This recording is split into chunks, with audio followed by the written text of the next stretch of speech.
여러분의 얼굴이 평안해 보여서 기쁩니다.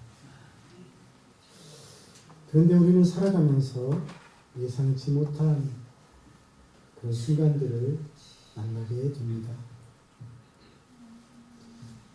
평소에는 아무렇지도 않은 일들이 어느 날 갑자기 우리의 선택을 요구할 때가 있습니다. 그때 우리는 생각보다 당황하고 마음이 흔들리죠. 그 선택이 단순한 문제가 아니라 우리의 신념과 우리의 중심을 드러내는 선택이라면 더욱 그렇습니다. 평소에 잘 드러나지 않던 우리의 마음, 결정적인 한순간에 그대로 나타나는 경우가 많습니다. 그리고 그 순간 어떤 사람은 자신의 믿음과 기준을 지키고 또 어떤 사람은 상황에 따라 타협하며 기준을 바꾸기도 하지. 현실, 그리고 융통성이란 이름으로 겉으로 보기에는 비슷한 삶을 살아가는 것 같지만 결정적인 순간에 전혀 다른 선택을 하게 되는 것이 바로 우리의 모습이고 또 신앙 생활에 있어서도 나타나는 그런 현상들이라고 하겠습니다. 그리고 인생의 평범한 날들보다 그렇게 결정적인 선택을 하는 그 순간이 중요한 영향을 끼칠 때가 많습니다. 한순간의 선택이 그 사람의 운명을 결정하고 또 그 선택이 그 사람의 믿음이 어떠한지를 드러내며 그가 정말로 붙잡고 살아가는 것이 무엇인지를 그대로 드러내기 때문입니다. 오늘 말씀에도 바로 그런 선택의 순간에 서야만 했던 사람들이 나오고 있습니다. 그들은 풀무불을 피할 수도 있었고 적당하게 타협할 수도 있었지만 그러나 그들은 그런 선택을 내리지 않고 풀무불을 선택합니다. 오늘 우리는 그들의 그 선택을 살펴보면서 그 선택이 어디에서 나왔는지를 살펴보며 저와 여러분의 믿음을 조명하는 시간이 되었으면 좋겠습니다. 무엇보다도 오늘 본문에 나오는 사드락과 메삭과 아벳네고는 바벨론의 포로로 끌려간 청년들로서 바벨론 왕이 세운 금신상에게 절하라는 요구를 받고 절하지 않으면 풀무불 속에 던져놓겠다는 명령을 들었음에도 절하지 않았습니다. 그래서 왕 앞에 잡혀 끌려온 거예요. 그들의 이런 모습은 여론과 분위기를 따르지 않는 선택이라고 하겠습니다. 따라합시다. 여론과 분위기를 따라서는 안 된다. 특히 영적인 부분에 있어서는 더욱 그렇습니다. 지금 바벨론은 거대한 금신상을 세웠습니다. 모든 사람에게 그 앞에 절하라는 명령도 내려졌습니다. 그래서 음악이 울려 퍼지면 누구든지 엎드려 절해야 했습니다. 여러분 상상해 보십시오. 수많은 사람들이 음악 소리와 함께 동시에 절하는 장면이 왕의 모든 신하들, 나라의 모든 관리들, 백성들까지 모두 그 소리에 맞춰 우상을 향해 고기를 숙이고 절을 합니다. 여러분이 만약 그런 상황 한가운데 서 있다면 어떻게 하시겠습니까? 우리는 그 순간에 자연스럽게 이런 생각을 할 것입니다.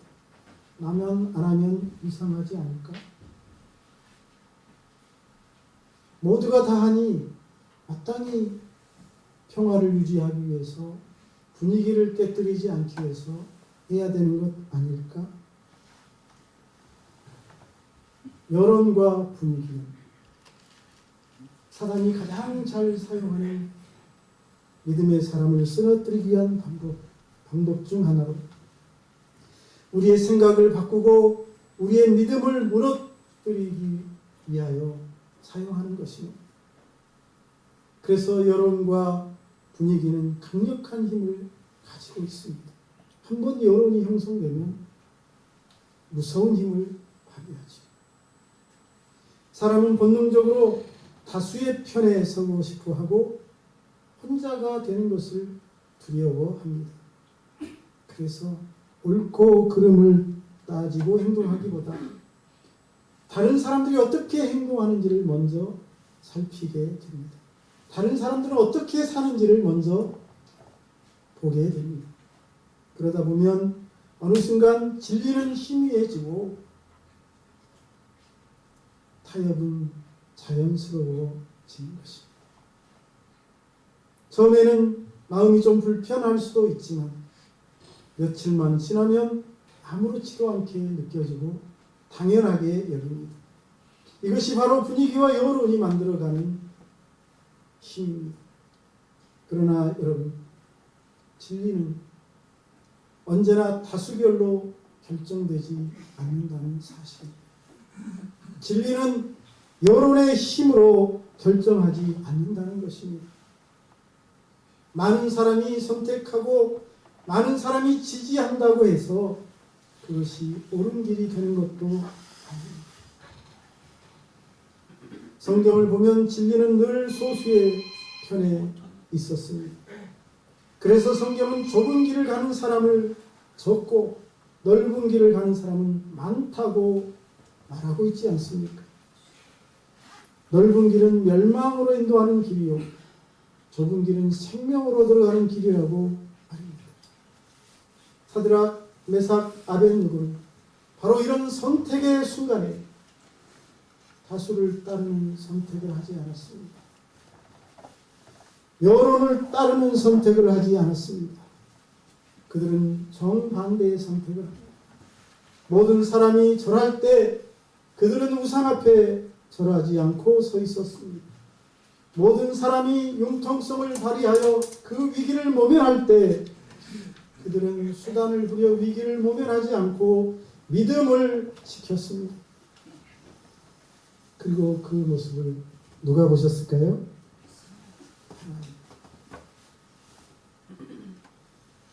그런 선택은 결코 쉬운 선택이 아닐 것입니다.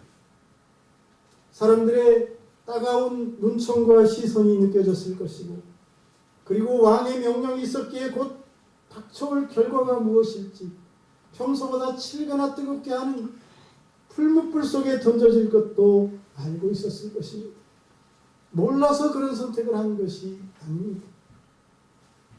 그럼에도 불구하고 그들은 흔들리지 않았습니다. 그 이유는 단 하나. 그들의 삶의 기준이, 선택의 기준이 사람에게 있지 않고 하나님께 있었기 때문인 줄로 믿습니다. 저와 여러분의 삶의 기준, 선택의 기준도 하나님의 말씀이기를 주님의 이름으로 축복합니다. 그래서 신앙은 무엇입니까? 누구의 시선을 의식하며 살아가는가의 문제입니다. 누구의 시선을 의식하며 살아가는가? 사람의 시선을 의식하면 분위기를 따르게 되어 있고 하나님의 시선을 의식하면 분위기가 아니라 진리의 말씀을 따르게 되어 있습니다. 오늘 우리도 동일한 도전에 직면해 있습니다. 세상은 끊임없이 우리에게 선택을 요구합니다. 다들 그렇게 산다. 요즘 세상에 그렇게까지 못하게 할 필요가 있냐? 너 너무 유별난 거 아니야? 여러분, 이런 말들이 우리를 편안하게 만들려는 말처럼 들리지만 사실은 우리의 믿음을 조금씩 변질시키려는 사단의 목소리입니다. 사단의 유혹입니다. 정직해야 할 순간에 주변 사람들이 모두 타협하여 아무런 해를 입지 않고 평안한 삶을 살게 되는 모습을 본다면 우리도 흔들릴 수 있을 것입니다. 신앙의 원칙을 지켜야 하는 상황에서 막심한 물질적, 경제적 손해가 예상된다면 마음이 약해질 수도 있을 것입니다. 그러나 그때 우리가 반드시 기억해야 하겠습니다. 우리는 세상의 기준으로 살아가는 사람이 아니라 하나님의 기준으로 살아가는 사람이라는 사실을 말입니다. 우리 같이 한번 합시다. 나는 하나님의 기준으로 살아가는 사람이다. 하나님이 기뻐하신 삶을 살도록 부름받은 것이 저와 여러분입니다. 하나님이 기뻐하시는 삶은 언제나 쉬운 길이 아닐 수 있습니다. 때로는 손해를 감수해야 하고 때로는 오해를 받을 수도 있겠습니다. 때로는 혼자 남겨지는 것과 같은 외로움과 고독 속에 던져질 수도 있겠습니다.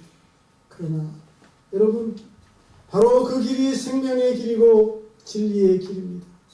바로 그 선택이 하나님이 기뻐하시고 인정하시는 길인 줄로 믿습니다. 믿음은 그래서 다수가 아니라 하나님 편에 서는 것입니다.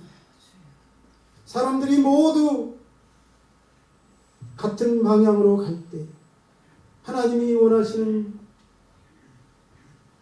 방향이 정반대라고 한다면 홀로 그 방향을 선택할 수 있어야 합니다. 하지만 혼자 선택한 그 길, 혼자라고 생각하지 마십시오. 비록 눈에 보이기에 혼자 서 있는 것 같아도 결코 혼자가 아닙니다. 만군의 하나님께서 그와 함께 하실 줄로 믿습니다. 하나님은 믿음으로 서 있는 한 사람 한 사람을 결코 외면하거나 버려두지 않으십니다. 오히려 하나님은 그 한 사람을 붙잡고 그 한 사람을 통해서 놀라운 역사를 일으키셔서 하나님의 살아계심을 드러내실 줄로 믿습니다. 여러분, 세상의 분위기는 끊임없이 변하지만 유행도 끊임없이 변하지만 하나님의 말씀은 결코 변하지 않습니다. 그래서 세상의 분위기는 진리가 아닙니다. 하나님의 말씀은 변치 않으므로 영원한 진리인 줄로 믿습니다. 우리는 따라서 순간의 분위기가 아니라 영원한 진리인 하나님의 말씀을 붙들어야 할 줄로 믿습니다. 사람들의 박수가 아니라 하나님의 뜻을 따라야 할 줄로 믿습니다.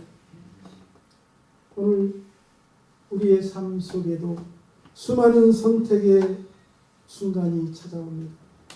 그때마다 여론이 아니라 하나님의 기준으로 선택할 수 있기를 주님의 이름으로 축복합니다. 다음으로 사드락과 메삭과 아벳느고는 왕과 법을 두려워하지 않는 선택을 했습니다. 느부갓네살 왕은 절대 권력을 가진 사람입니다. 오늘날 미국의 트럼프보다 더 강력한 권력을 가진 사람이라고 하겠습니다. 그의 말 한마디는 곧 법이었고 그의 결정은 누구도 거스를 수 없는 명령이었습니다. 트럼프의 요구에 각 나라마다 얼마나 많은 돈들을 갖다 바치고 미국과 평화롭게 지내고 그 땅에서 장사를 하려고 조공을 갖다 바쳤습니까? 하지만 당시 느부갓네살은 그런 트럼프는 저리 가라 할 정도의 권력을 가진 사람입니다. 신을 대신하는 자로 신으로 추앙받던 자가 아닙니까? 그 시대에 그래서 그의 본인은 단순한 통치자의 수준이 아니라 사람의 생사여탈권을 쥐고 있는 절대적인 힘이었습니다. 그 앞에서 사람들은 당연히 두려움을 느끼고 머리를 숙일 수밖에 없었을 것입니다. 왕의 눈밖에 난다면 모든 것을 잃을 수 있었기 때문이죠. 오늘 왕의 명령을 거역하고 왕이 만든 신상에게 절하지 않는다고 참수하는 자들의 말을 듣고 왕이 노하여 사드락과 메삭과 아벳느고를 끌어옵니다. 그리고 다시 한번 기회를 주겠다고 말합니다. 다시 음악이 울릴 때 저라면 살려주겠다. 시험한 왕의 명령입니다. 겉으로는 이 말이 자비로운 말처럼 들리지만 권력을 이용한 협박이 아닐 수 없습니다. 내 말을 들으면 살고 그렇지 않으면 죽는다. 더 나아가면 내가 절대 권력자야. 내가 세상을 다스리는 자야. 내 말 한마디면 하늘에 나는 새도 떨어져. 정확하게 판단하고 행동해. 이런 말입니다. 그들은 이미 한 번 왕의 명령을 거부했기 때문에, 그래서 왕의 분노를 샀고 끌려왔기 때문에 이제 이 말씀마저 거부하면 그 결과가 무엇일지 자명합니다. 그들도 알고 있습니다. 살고 싶다면 그래서 왕의 명령을 따라야 하는 것입니다. 겉으로만 저래도 되겠지요. 아무도 모르게 내 마음은 하나님을 섬기고 있으니 하나님을 마음으로만 믿어도 된다고 생각할 수도 있을 것입니다. 대부분의 사람이란 그렇게 행동했겠죠. 왜냐하면 우리는 본능적으로 고통을 피하고 생명을 지키려 하기 때문입니다.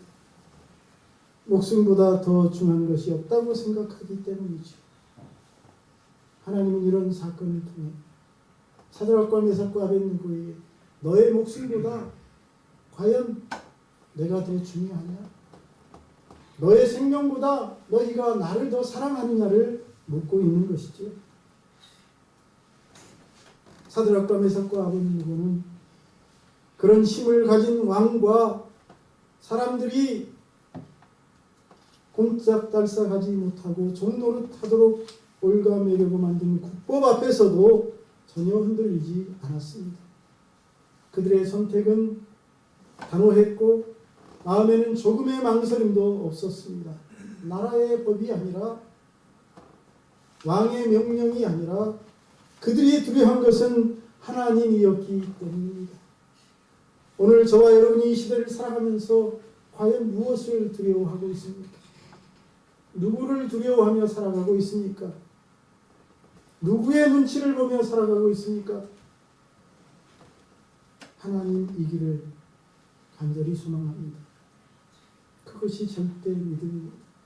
그 믿음을 가진 사람은 어떤 사람 앞에서도 두려워하지 않습니다. 우리는 진정으로 무엇을 두려워합니까? 사람의 시선입니까? 권력을 가진 사람입니까? 세상의 법과 시스템입니까? 우리도 겪었지 않습니까? 코로나 시대에 권력을 가진 자들이 명령을 내리다 보니 인터넷 예배를 드려라. 20명 이상 모이지 말아라. 모이면 벌금을 때리겠다. 구속시키겠다. 모두가 고개를 숙입디다. 세상의 법과 시스템.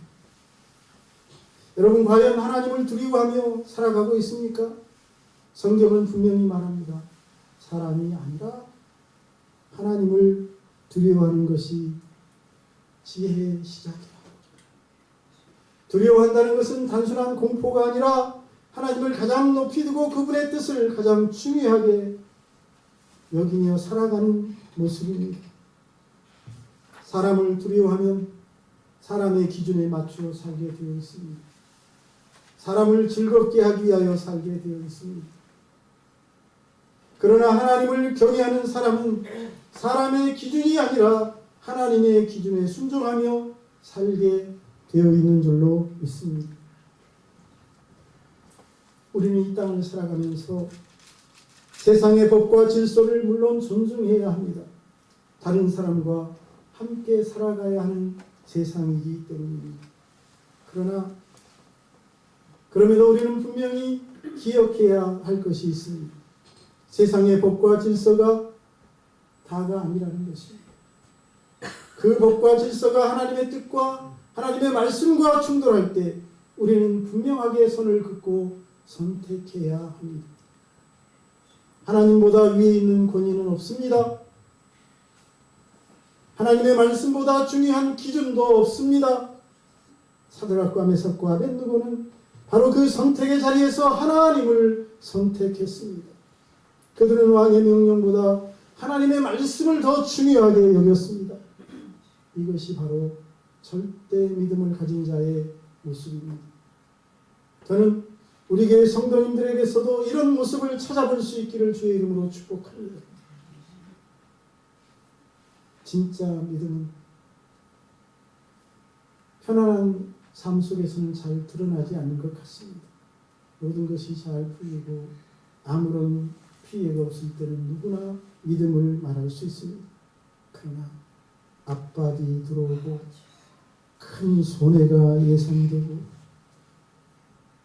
생명의 위협이 다가올 때 그때 비로소 믿음이 어떤지 참 모습이 드러납니다. 두려움이 클수록 압박이 클수록 그의 믿음이 어떤 믿음인지 분명하게 드러난다는 사실입니다. 직장에서, 가정에서, 사회 속에서 우리는 크고 작은 압박을 경험합니다.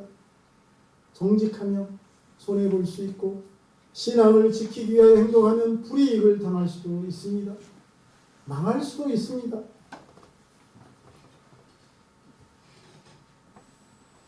그때 세상은 우리에게 말합니다.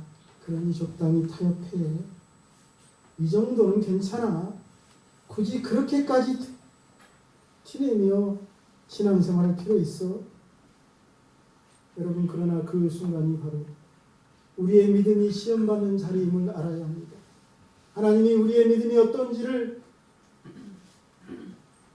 들여다보고 계시는 순간임을 알아야 할 것입니다. 우리는 그 자리에서 누구의 말을 들어야 하겠습니까? 세상의 요구입니까? 하나님의 말씀입니까? 세상 사람들의 눈입니까? 하나님의 눈입니까? 정말 우리가 두려워하는 것은 무엇입니까? 사드락과 메삭과 아벳느고는 분명히 알고 있었습니다. 왕은 그의 육체를 죽일 수 있고 그를 평소보다 7배나 뜨겁게 한 풀무불 속에 능히 던져 놓을 수 있다는 사실.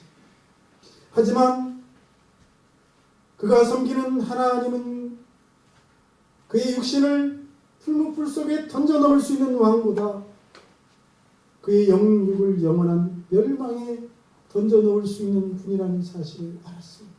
그랬기에 그는 왕이 아니라 하나님 앞에서 믿음을 지키고 풀무불을 선택한 줄로 믿습니다. 우리에게도, 이 시대를 살아가는 우리에게도 이런 결기와 믿음이 있기를 주의 이름으로 축복합니다. 우리가 진정으로 하나님을 경외한다면 세상의 두려움은 점점 작아질 것입니다. 세상이 두렵지 않을 것입니다. 사람이 점점 크게 보일 때, 그가 가진 권력이 크게 보일 때 하나님은 작아 보입니다. 하지만 하나님이 크게 보일 때 사람은 작아 보입니다. 아무것도 아닙니다. 그러므로 우리의 시선이 어디에 있는지가 중요합니다. 우리의 시선이 누구를 향하는지가 중요합니다. 왕이 가진 권세가 아무리 커 보여도 하나님이 가지신 권세와 비교할 수 있겠습니까? 세상의 법이 아무리 강력한 법인 것처럼 보여도 하나님의 말씀보다 더 강력할 수 없습니다. 그러므로 우리는 결단해야 합니다. 어떤 상황 속에서도 하나님을 가장 높이는 삶을 살아야 하겠다고. 우리는 두려움 앞에서 무너지지 않고 압박 속에서 타협하지 않으며 하나님의 뜻을 끝까지 붙드는 믿음의 사람이 되어야 하겠습니다. 그럴 때 하나님이 우리의 믿음을 인정하시고 우리의 삶을 지키시고 우리의 인생을 통해 하나님의 영광을 드러내시게 될 줄로 믿습니다. 마지막으로 사드락과 메삭과 아벳느고는 위협과 협박에 굴하지 않는 선택을 합니다. 왕은 결국 극단적인 방법으로 위협을 합니다. 풀무불을 평소보다 7배나 뜨겁게 하라고 명을 내립니다. 그리고 이것은 단순한 처벌을 위한 것이 아닙니다. 이는 모든 사람들에게 두려움을 심어주어 왕의 명령을 따르게 하기 위하여 공개적으로 본보기로 처벌하려는 것입니다. 내 명령을 거역하면 이렇게 돼. 내 명령을 거역하고 하나님의 말씀을 따르겠다고? 그런 자의 결말은 이것이야. 이 메시지를 온 나라에 선포하려는 의도입니다. 그리고 바로 이것이 세상이 사용하는 방식이 아닙니까? 단순히 유혹하는 데서 끝나지 않고 그것이 통하지 않으면 위협하고 협박합니다. 이렇게 하지 않으면 손해를 볼 거야. 돈을 내지 않으면 관세를 20%, 30%, 50% 때릴 거야. 저마다 달려가서 협상하고 돈을 갖다 바치고 15%도 잘 받았다고 와가지고 자화자찬합니다. 이것이 세상의 방식이에요. 트럼프만 그런 게 아니에요. 지금까지 역사가 그래왔습니다. 우리나라는 그렇지 않습니까? 믿음을 지키면 너만 힘들어. 내 말을 따라야 돼. 세상은 위협과 협박을 통해 우리를 무너뜨리려 하고 우리의 믿음을 흔들려 합니다. 바로 그 순간 사드락과 메삭과 아벤느고의 입에서는 놀라운 말이 튀어나옵니다. 무슨 말이죠? 우리가 섬기는 하나님이 살아계시다면 우리를 풀무불 가운데서도 건져내실 것이고 왕의 손에서도 건져내실 것입니다. 할렐루야, 할렐루야. 이 믿음이 절대 믿음. 그들의 이 고백은 인간으로서는 이해하기 어려운 수준의 믿음입니다. 그래서 이것을 절대 믿음이라고 부르고 싶습니다. 그들은 살아계신 하나님이 능히 전세의 권력을 쥐고 있는 왕의 손에서 자신들을 구원하실 것을 믿었습니다. 불 가운데 던져져도 하나님이 지켜주실 것을 믿었습니다. 그런데 동시에 그들은 또 이렇게 말합니다. 그리 아니하실지라도 왕이여 우리는 왕의 신들을 섬기지 않고 왕의 말을 따르지 않을 것을 아옵소서. 여러분, 이 말은 설령 하나님께서 자신들을 구해주시지 않는다 하더라도 하나님을 향한 믿음과 하나님을 향한 사랑과 하나님을 향한 충성을 지키겠다는 선언입니다. 하박국 선지자도 그렇지 않았습니까? 우리의 양이 없고 외양간에 소가 없을지라도 밭에는 뭐가 없을지라도 나는 하나님을 찬양하겠다. 할렐루야. 나와 내 집은 여호와만을 섬기겠다는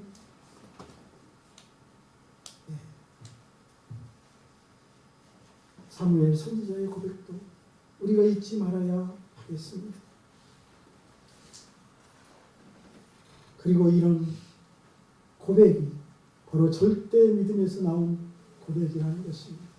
나는 칼과 창과 탄창으로 내게 나오지만 나는 만군의 여호와의 이름으로 나아간다. 오늘 이런 믿음의 고백들이 우리 성도들의 입에서도 나올 수 있기를 축복합니다. 그래서 이것은 조건 없는 믿음입니다. 하나님이 나를 지켜주셨기 때문에 내게 복을 주셨기 때문에 내가 하나님을 섬기겠다는 그런 믿음이 아니라 결과와 상관없이 나는 죽어도 하나님만 섬기며 믿음으로 살겠다는 고백. 결과에 따라 달라지는 믿음이 아니라 결과와 상관없이 하나님을 선택하며 살겠다는 믿음입니다. 우리의 믿음은 어떻습니까? 조건적일 때가 많습니다. 하나님 이렇게 해주시면 믿겠습니다. 이 문제를 해결해 주시면 순종하겠습니다. 기도에 응답해 주시면 제가 더 열심히 헌신하겠습니다. 조건적인 믿음, 결과에 따라 달라지는 믿음. 이런 믿음은 응답이 늦어지면 실망하고 원하는 결과가 주어지지 않으면 낙심하고 좌절합니다. 그러나 절대 믿음은 결과에 달려있지 않습니다.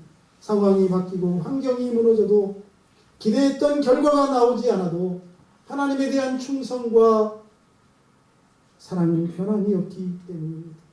사드락, 메삭, 아벳느고의 믿음이 바로 그런 믿음이었습니다. 그들은 하나님을 수단으로 삼으려 하지도 않았습니다. 하나님, 우리가 지금 이 위기에 몰려있는데 우리를 지켜주옵소서 울부짖지도 않습니다. 하나님께 자신들의 운명을 맡기고 죽으면 죽으리라는 자세로 협박과 회유에 굴하지 않고 나아갑니다. 하나님 자체를 목적으로 삼았기 때문입니다. 그들에겐 구원이 목적이 아닙니다. 평안이 목적이 아닙니다. 하나님께 대한 충성이 목적인 줄로 믿습니다. 저와 여러분에게 원하기는 이런 믿음이 있기를 축복합니다. 세상은 그때처럼 지금도 우리를 협박하고 있습니다. 지금은 어쩌면 눈에 보이는 위협은 줄어든 것처럼 보일 수 있습니다. 그러나 세상은 눈에 보이는 방식보다 더 겸허하고 간교한 방식으로 우리를 흔들고 있습니다. 큰 손해를 볼 것처럼, 아주 뒤처진 사람이 될 것처럼, 그 길을 가면 실패할 것처럼 말합니다. 우리의 마음속에 두려움을 심어줍니다. 그러나 믿음의 사람은 그런 협박 앞에서도 무너지지 않습니다. 왜냐하면 우리의 생명과 인생은 세상이 아니라 하나님이 쥐고 계시기 때문입니다. 세상은 우리의 환경을 흔들 수 있고 우리의 영혼을 주장할 수 없습니다. 환경은 흔들 수 있지만 영혼을 주장할 수 없어요. 세상은 우리의 상황을 어렵게 만들 수 있지만 미래는 결정할 수 없습니다. 우리의 생명은 하나님께 있고 우리의 인생의 결론도 하나님께 있습니다. 그래서 믿음의 사람은 이렇게 고백합니다. 그리 아니하실지라도 괜찮습니다. 이 고백은 체념이 아닙니다. 포기도 아닙니다. 하나님에 대한 절대적인 신뢰의 표현입니다. 지금 이 자리에서 죽으면 하나님이 뭔가 뜻이 있어서 그렇게 하셨겠지. 할렐루야. 하나님이 어떤 선택을 하시든 나는 하나님을 믿고 따르겠다는 믿음, 이 믿음이 있을 때 우리도 위협 앞에서 자유로워질 수 있습니다. 위협에 묶이지 않고 협박에 흔들리지 않으며 환경에 지배당하지 않는 삶을 살게 될 것입니다. 그러므로 저와 여러분이 위협과 협박에 굴하지 않는 절대 믿음을 가지고 하나님을 섬기며 나아갈 수 있기를 주의 이름으로 축원합니다. 우리는 오늘 이렇게 절대 믿음에 대하여 살펴보았습니다. 절대 믿음은 여론과 분위기를 따르지 않는 것입니다. 왕과 세상의 권위를 두려워하지 않는 것입니다. 위협과 협박에 굴하지 않는 것입니다. 그런데 이런 믿음은 특별한 사람들에게만 주어지는 것이 아닙니다. 하나님을 진정으로 믿고 의지하는 사람이라면 누구나 가질 수 있는 믿음입니다. 중요한 것은 상황이 아닙니다. 선택입니다. 환경이 아닙니다. 우리의 중심입니다. 그래서 우리는 매일 선택의 자리 위에 서 있습니다. 타협할 것인가? 믿음으로 행할 것인가? 두려움에 굴복할 것인가? 하나님을 믿고 끝까지 갈 것인가? 그때마다 기억하십시오. 우리의 인생은 세상이 아니라 하나님이 주관하신다는 사실. 저와 여러분이 그리 아니하실지라도 나는 하나님을 섬기고 믿음으로 살겠다는 신앙의 결기, 절대 믿음을 가지고 이 한 주간도 달려갈 수 있기를 주의 이름으로 축복합니다. 기도하겠습니다. 살아계신 하나님, 오늘 사드락과 메삭과 아벳느고의 믿음을 들여다보면서 바로 이 시대를 살아가는 우리에게 이런 절대 믿음이 없음을 안타까워하며 슬퍼합니다. 하나님, 원하기는 이제라도 우리에게 이 믿음을 가지고 행동할 수 있는 용기를 주옵소서. 세상에 흔들리지 않게 하여 주옵소서. 세상의 유혹에 무너지지 않게 하여 주시옵소서. 그 어떤 협박과 그 어떤 권세와 그 어떤 위협 앞에서도 흔들리지 아니하고 믿음으로 나아갈 수 있도록 축복하여 주시고, 그로 인하여 하나님께 대한 충성과 헌신을 지켜갈 수 있도록 인도하여 주옵소서. 예수 그리스도의 이름으로 기도하옵나이다.